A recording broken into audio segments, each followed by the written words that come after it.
तो हेलो दोस्तों, आ गए एक और नए वीडियो के साथ। और इस वीडियो में हम लोग बात करने वाले हैं एक और नए बहुत ही इंटरेस्टिंग प्रोग्राम के बारे में। तो चलिए आइए वीडियो में आगे बढ़ते हैं। तो जैसा कि आप अपने स्क्रीन पर देख पा रहे हैं, यहाँ पर लिखा हुआ है define a class duplicate to pack the array of 10 integers which are sorted. यानी कि आपको एक एरे लेना है जिसमें आपको एलिमेंट डालना है जो कि सॉर्टेड फॉर्म में होना चाहिए, यानी कि असेंडिंग ऑर्डर में अरेंज होना चाहिए, और उसमें जो एलिमेंट है वो रिपीट हो सकता है।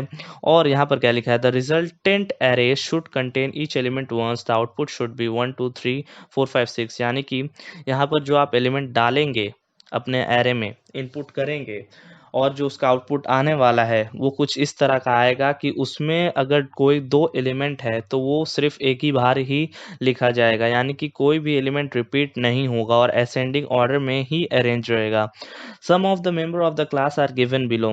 यहाँ पर क्या है, क्लास का नाम दिया हुआ है आपका डुप्लीकेट, और डेटा मेंबर और इंस्टेंस वेरिएबल, यानी कि आपको एक वेरिएबल दे दिया जिसमें आपको इनपुट लेना है जो कि है नम, जो एरे वेरिएबल है। और यहाँ पर उसके बाद है मेंबर फंक्शंस, यानी कि मेंबर फंक्शंस जो आपका मेथड्स वगैरह दिया गया है वो सब क्या क्या है। Void read list, void read list में आपको क्या करना है कि आपको ये जो आपका एरे जो आप देख रहे हैं ऊपर में 1 2 3 4 5, उसको इनपुट लेना है। उसमें क्या क्या एलिमेंट डालेंगे वो आपका मर्जी है, यानी कि जो यूज़र इनपुट डालने वाला वो उसका मर्जी है, तो आपको उस तरह से बनाना पड़ेगा, यानी कि इनपुट लेना पड़ेगा। उसके बाद यहाँ पर void pack list, pack list में आपको क्या करना है कि अगर कोई डुप्लीकेट एलिमेंट है तो उसको रिमूव करके एक नया फ्रेश एरे बनाना है, और फ्रेश एरे को आपको प्रिंट करा देना है। तो उसके बाद है यहाँ पर वॉइड डिस्प लिस्ट, और उसमें क्या करना है कि आपको क्या करना है, वो जो आपने एरे बनाया है एक और नया, वैसे हम लोग यहाँ पर नया एरे बनाएंगे नहीं, कुछ इस तरह से प्रिंट कराएंगे कि वही वही एलिमेंट प्रिंट हो जो कि ज़रूरत है, यानी कि जो आउटपुट आना चाहिए, तो वहाँ यहाँ पर आपको वही डिस्प्ले करा देना है। तो चलिए आइए इसका कोड देख लेते हैं, कैसे कोडिंग करना है इसका।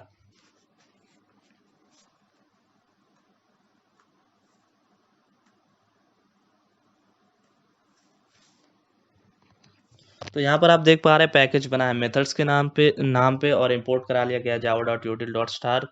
और उसके बाद यहाँ पर मैंने पब्लिक क्लास बनाया है डुप्लीकेट्स, और यहाँ पर स्कैनर का ऑब्जेक्ट एक और बना लिया है। और यहाँ पर आप देख पा रहे हैं कि ये जो मेन क्लास है उसमें बहुत कुछ लिखा हुआ है जो कि हम लोग अभी आगे देखेंगे। तो यहाँ पर मेन क्लास क्या है, ये मेन मेथड है, मैं गलत बोल गया। मेन मेथड जो है वो यहाँ पर ख़त्म हो रहा है, उसको हम लोग बाद में देखते हैं। तो यहाँ पर आप देख पा रहे हैं, यहाँ पर लिखा हुआ है नम, जो एरे है, एरे का सिंबल है num is equals to new int 10, parenthesis बोलते हैं इसको मेनली।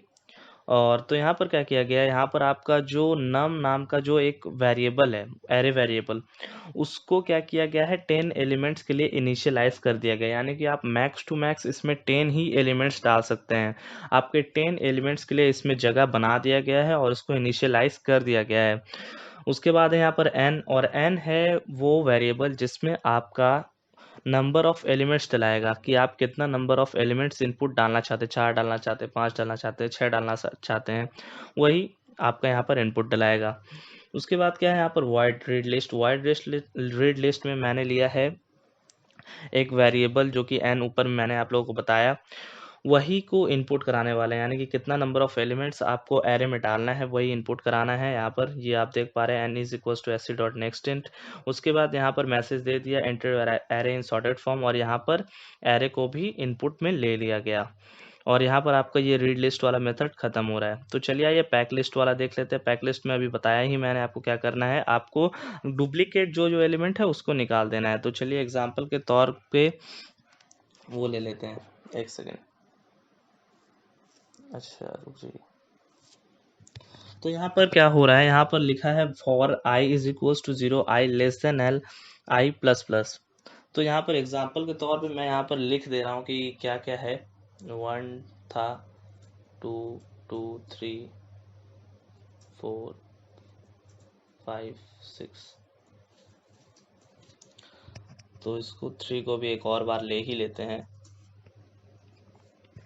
तो यहाँ पर एग्जाम्पल के तौर पे मैंने यहाँ पर लिखा है आप लोगों को समझाने के लिए, फिर इसको मैं हटा दूंगा क्योंकि एरर शो करेगा, ठीक है।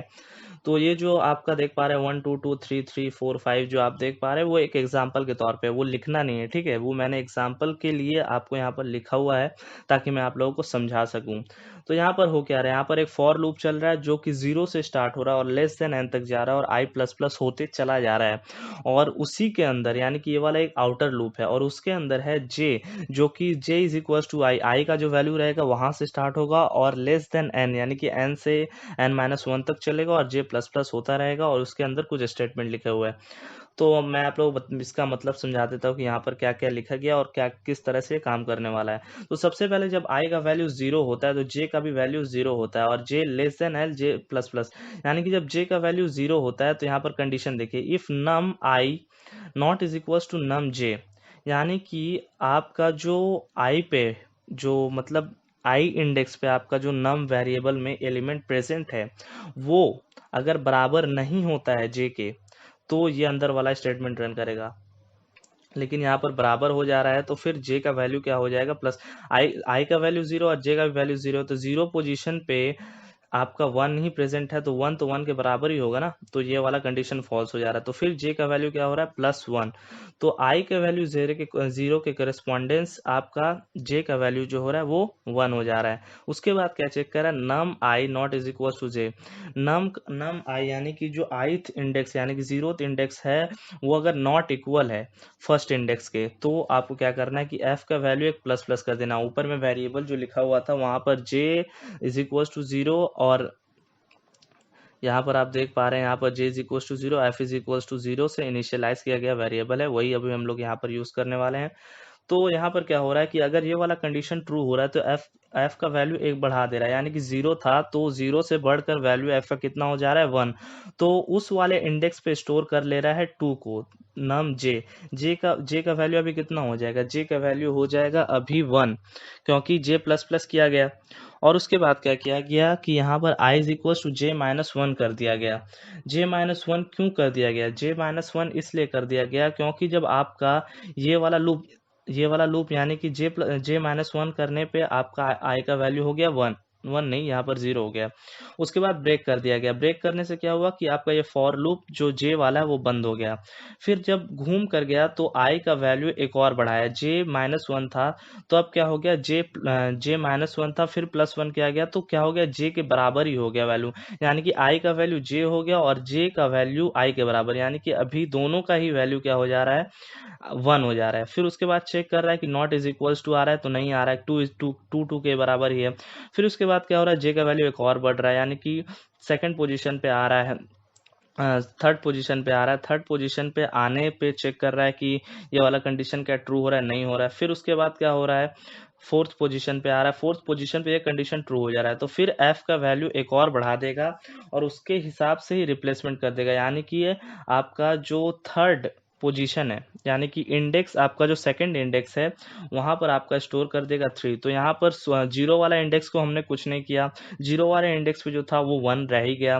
फिर फर्स्ट वाले इंडेक्स को हमने चेंज किया 2 से, फिर अब क्या किया, थर्ड वाले इंडेक्स को चेंज किया 3 से। तो इसी तरीका से ये आगे बढ़ते चला जाएगा, लूप जो आपका है ये इसी तरीका से आगे बढ़ते चला जाएगा जैसे ही ये वाला मतलब कंडीशन ट्रू होता है, यानी कि i का वैल्यू और j का वैल्यू बराबर नहीं होता है, कभी ऐसा कंडीशन आता है तो f का वैल्यू बढ़ा देगा और यहाँ पर i का वैल्यू j-1 कर देगा। क्यों, क्योंकि जब अगली बार घूम के जाए तब i का वैल्यू j के बराबर ही हो जाए। तो मान लीजिए अगर आपका यहाँ पर थर्ड वाले जो मतलब 3 यहाँ पर जो प्रेजेंट है वो कितना इंडेक्स है आपका, ये इंडेक्स थर्ड इंडेक्स है, तो यहाँ पर आपका आके ये वाला कंडीशन ट्रू होगा तो आपका यहाँ पर i is equal to j-1 करने से क्या हो जाएगा, आपका जो 2 हो जाएगा, यानी कि यहाँ पर i का वैल्यू 2 हो जाएगा और जब घूम के जाएगा तो वापस से 3 हो जाएगा। तो फिर क्या होगा कि j जो है वो उसका भी वैल्यू आपका 3 हो जाएगा और यहीं से ये वाला जो 3 जो इंडेक्स है वहीं से स्टार्ट करेगा आगे चेक करना कि कौन कौन सा इक्वल आ रहा है कौन सा इक्वल नहीं आ रहा है, उसके हिसाब से आपका ऐड करते जाएगा। तो मैं आपको समराइज करके बता रहा हूँ कि यहाँ पर हो क्या रहा है, यहाँ पर हो ये रहा है कि आपका जो फर्स्ट वाला है उसको तो कुछ नहीं करना है, फिर जैसे ही कोई एलिमेंट ऐसा मिल रहा है जो कि नॉन इक्वल है तो उसको क्या कर रहा है कि जो आपका नम वाला एरे है उसका फर्स्ट पोजीशन से रिप्लेस कर दे रहा है। या रिप्लेस कर दे रहा है, ठीक है। तो अगर मान लीजिए फर्स्ट वाले जो इंडेक्स है उस पे 2 ही है, तब तो 2 ही रहेगा। लेकिन अगर मान लीजिए वहाँ पर 1 रहता या कुछ और रहता तो उसको रिप्लेस कर देता। फिर उसके बाद जाकर घूम कर चेक कर रहा है और हाँ, एक बात ये ध्यान रखिएगा, जब ये आपका ट्रू हो जा रहा है, कोई भी ऐसा एलिमेंट मिल जा रहा है जो आपका बराबर नहीं है, तब ब्रेक कर जा रहा है। तो फिर उसके बाद i का वैल्यू क्या हो जा रहा है 1, फिर j का भी वैल्यू 1, फिर यहाँ से स्टार्ट कर रहा है, चेक करना है। फिर जब नॉन इक्वल मिल रहा है तो यहाँ पर यही वाला कंडीशन रन कर रहा है। फिर उसके बाद क्या हो रहा है कि वो मतलब जो आपका क्या हो रहा है यहाँ पर इंडेक्स के हिसाब से, यानी कि 0 1 2 3 इस तरह से जो जब बढ़ते जा रहा है तो f का जो वैल्यू है वो भी उस तरह से बढ़ रहा है। और आपका स्टार्टिंग से जो स्टार्ट हो रहा है, स्टार्ट का जो इंडेक्स है, और जब तक कि अलग अलग एलिमेंट मिल रहा है तब तक आपका रिप्लेस करते हुए 1 बाई 1 आपका चेंज करते चला जा रहा है। तो उसके बाद यहाँ पर आपको समझा ही दिया मैंने कि क्या हो रहा है। और यहाँ पर f का वैल्यू तभी तक बढ़ेगा जब तक आपका जितना आपका different number of elements present रहेगा। यहाँ पर डिफरेंट नंबर ऑफ एलिमेंट्स 1 2 3 4 5, यानी कि 5 एलिमेंट आपका यहाँ पर इस तरह का प्रेजेंट है जो कि डिफरेंट है। तो f का वैल्यू उतना ही बार रन करेगा, और उसके बाद जो एरे में वैल्यूज प्रेजेंट है उससे हम लोग काम नहीं है, ठीक है। यहाँ पर i is equal to 0, i less than is equal to f i plus plus. तो यहाँ पर हम लोग उतना ही तक एरे चला रहे हैं। आपका उसके f के बाद भी जो एलिमेंट प्रेजेंट था वो प्रेजेंट है। मान लीजिए आपका यहाँ तक में ही काम मान लीजिए आपका यहाँ पर कितना एलिमेंट डिफरेंट एलिमेंट 1 2 3 4 5, यहाँ पर 5 एलिमेंट ऐसा है जो कि डिफरेंट है।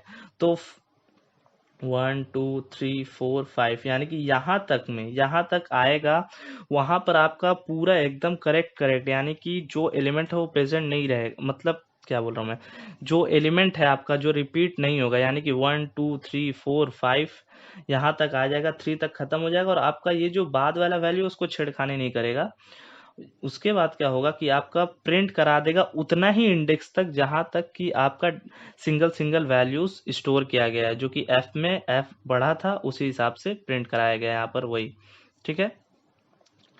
तो चलिए आइए देख लेते हैं और क्या है।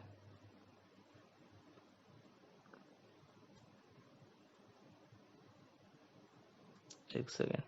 तो अब आइए मेन मेथड देख लेते हैं क्या है मेन मेथड। तो यहाँ पर मेन मेथड में ज़्यादा कुछ नहीं हो रहा है। क्लास का नाम दिया गया है, उसके बाद एक ऑब्जेक्ट क्रिएट किया गया है जो कि dd है, और उसके बाद आपका जो तीनों वॉइड मेथड था उसको कॉल कर लिया गया, read list, pack list, display list.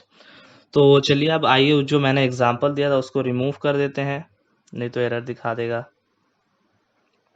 यहाँ पर 1 2 2 3 3 4 5 यही डालेंगे हम लोग।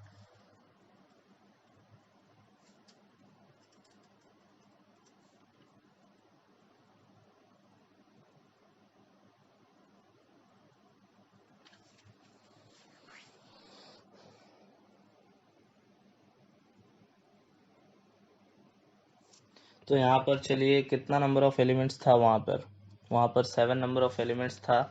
तो यहाँ पर डालते 1 2 2 3 3 4 5। तो यहाँ पर आप देख पा रहे हैं कि 1 2 3 4 5 प्रिंट हो जा रहा है। यहाँ पर फिफ्थ इंडेक्स तक में ही आपका नंबर को रिप्लेस करते गया, यानी कि यहाँ पर 1 पे था तो 1 को तो छेड़खानी कुछ नहीं किया। उसके बाद 2 पे आया, 2 पे क्या किया, 2 पे भी कुछ नहीं हुआ क्योंकि जो आपका एलिमेंट था वो सेम ही था। फिर ये वाला 2 देख रहे हैं आपका, जो कि सेकंड इंडेक्स है, वहां पर आया तो उसको 3 से रिप्लेस किया क्योंकि 3 जो डिफरेंट एलिमेंट है वो मिला उसको, तो वहां उसको यहाँ पर बैठा दिया। फिर उसके बाद 3 वाला जो पोजीशन है उस पर 4 को बैठाया, फिर जो फोर्थ वाला पोजीशन यानी कि इंडेक्स है वहां पर 5 को बैठाया। उसी तरीका से किया और हमने वहीं तक एलिमेंट सारे को प्रिंट करा दिया। तो आपको अब समझ में आ गया होगा आशा करता हूँ। तो चलिए बाय।